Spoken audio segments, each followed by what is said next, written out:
سلام. امروز اومدیم اگه یادتون باشه برای سری قبلی که ما کار کردیم اومدیم یه دونه کلاس پست درست کردیم اینجا. درسته؟ و دیتیلزی رو که برای استارتمون ما فقط گفتیم پستمون دیسکریپشن داشته باشه، یعنی چیز دیگه نمیخوایم داشته باشه و اومدیم براش گتر سترش رو نوشتیم و گفتیم که این many to one هست. اگه یادتون باشه یعنی چی many to one user؟ یعنی یه یوزر میتونه many پست داشته باشه. اوکی، همون جوری که اینجا این کار کردیم اومدیم توی یوزرم به همین صورت one to many رو گذاشتیم، یعنی one user many پست میتونه داشته باشه. پست رو از لیست استفاده کردیم چون که لیست آف the post میخوایم داشته باشیم برای یوزرمون. تا اینجا کار اینجوری انجام دادیم. الان و دیتاهایی رو که سیو کردیم اومدیم منویلی فعلا اینجا نوشتیم که توی دیتابیسمون سیو بشه. و اگر که بیایم توی دیتابیسمون نگاه کنیم، بذارید من اینو نشونتون بدم، ریفرش کنیم. درسته؟ اگه نگاه کنیم الان ما یه تیبل پست داریم، یه تیبل یوزر داریم. اوکی، و اگه پست رو select all from پست رو بزنیم ران کنیم، دیتیلز هایی که منویلی بهش اد کردیم رو میبینیم. توی این برنامه میخوایم چیکار کنیم؟ میخوایم یه دونه API درست کنیم که بتونه متد پستای مال یوزر رو برای ما برگردونه. الان اگه نگاه کنیم این میاد لیست تمام یوزرها رو برای ما برمیگردونه. اوکی، الان ما میخوایم بگیم از مثلا یوزر شماره 1002، الان نگاه کنید اینو برگردونیم این پست مثلا شماره 1 رو برای ما برگردونه. ما میخوایم اینو برای ما برگردونه، یعنی هم چیزی رو مثلا. حالا ما میایم، البته چون که پست ما الان اومدیم آیدی که بهش دادیم 201 202 اینجوری بوده، مثلا بگیم پست شماره 22 رو برای ما برگردون، یعنی یوزرمون یوزر شماره این پست اینو برای ما برگرد. یا آره، میخوایم از این کار استفاده کنیم. یکی از URL هایی که میخوایم استفاده کنیم اینه. خب ولی ما URL که میخوایم یک دیگه که میخوایم استفاده این کنیم که یه URL دیگه که میخوایم استفاده کنیم بخوایم بگیم پست تمام یوزرها رو به ما برگردون.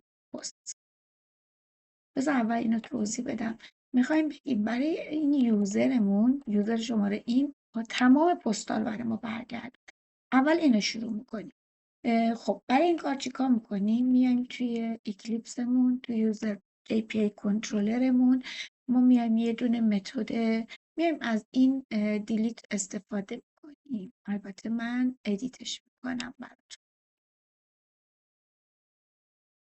خب اولین کار ما میخوایم این پست بشه، درسته؟ به جای دیلیت بیاد از پست استفاده از گت استفاده کنه. اوکی، یعنی برای ما ریتریو کنه. بعد اینو برای ما چی ریتریو کنه؟ آیدی پست، یعنی تمام پستای یه دونه از یوزرامون رو برای ما برگرد. خب اینجا چون که دوپلیکیت شده متدمون و ما نمیخوایم دیلیت یوزر با آیدی کنیم، میخوایم ریتریو کنیم، یعنی ریتریو پست بای فور یوزر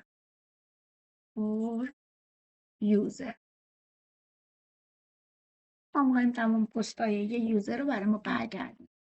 خب پس وریبلمون آیدیه، چون ما آیدی یوزرمون رو باید بنویسیم که بتونیم پستش رو برگردونیم. بعد اینجا اینو ایگنور کنیم، میگیم یه دونه آپشنال اینجا داشتیم، میگیم که اینجا بذاریم آپشنال و تا اینجا ایف رو برای ما برگردون. حالا بهتون توضیح میدم یه تیکر رو.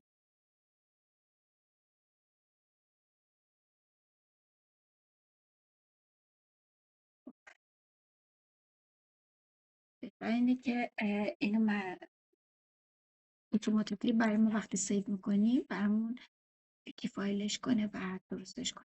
اوکی، فعلا اینو داشته باشید. optional user repository dot find by id. یعنی چرا optional؟ ممکنه که یوزری وجود نداشته باشه، برای همین optional بهش میدیم. توی جاوا 8 and plus ما از optional استفاده میکنیم. خب بعد میگه که یوزرمون مساوی میشه با user repository dot find by id. درسته؟ یعنی یوزرمون باید با آیدی پیدا کنه. حالا اگر این یوزر پیدا نشد میاد true exception میکنه. یادتونه اومدیم یه دونه کلاس ساختیم user not found exception، اینجا ساختیم میگیم که اگر که یوزرمون رو پیدا نکرد بهمون true exception بده. تو اینجا رو داریم دیگه. خب حالا ما فکر میکنیم که یوزر رو پیدا کرده دیگه، میگیم اگر که یوزرمون رو پیدا کرد ریترن کن یوزرمون به اون پستی که داره. return user dot get. برای چی اول میگیم user dot get؟ به خاطر که از برای یوزرمون از آپشنال استفاده کرده بودیم اینجا، پس با اول گتش کنیم dot خب get post. اینجا پست نداریم، گت پست رو اینجا نداریم. چرا؟ میایم توی کلاس یوزرمون نگاه کنیم ببینیم برای پستمون گتر و ستر رو ما صدا نکردیم که. پس باید چیکار کنیم؟ بیایم براش یه متد گتر اند ستر رو درست کنیم. source generate getter and setter for post کجا باشه؟ من میگم after set birthday. خب این رو سیو کنیم. اینجا میگیم get. حالا اگه get رو get رو بنویسیم get post رو به ما باید بده. get post نگاه کنید بهمون داد. get post رو برای ما برگرد. خب چرا ارور میده؟ change method return type to a list. آره دیگه لیستش رو باید برگردونه برامون. لیست پست رو باید برامون برگردونه. اینجا ما گفتیم که public void. خب ما میخوایم لیست پست رو برامون برگردونه. اینجا ایراد داره. retrieve لیست پست. خب و پست رو برامون باید ایمپورت کنه تا درست بشه. کنترل اس. خب درست شد. حالا ما اگه بریم توی اینجا API URL مون چی بود؟ این بود JPA users ID posts. میخوایم پست های یه دونه از یوزرامون رو برای ما برگردونه. اگه بیایم اینجا اول بگیم این یوزرز خب الان سن میکنیم این یوزر 1002 خب بعدش میگیم پست های اینو برای ما برگرد. ببینید الان API که درست کردیم متد get بود که برای یوزری که اینجا گفتیم اینو برداریم. برای یوزرمون که اینجا گفتیم یوزر شماره 1002 پستاشو برامون برگردون. یوزر 1002 چه پستایی رو داره؟ پست 201 202 203 رو داره. حالا میایم تو H2 کنسول یه چکی میکنیم.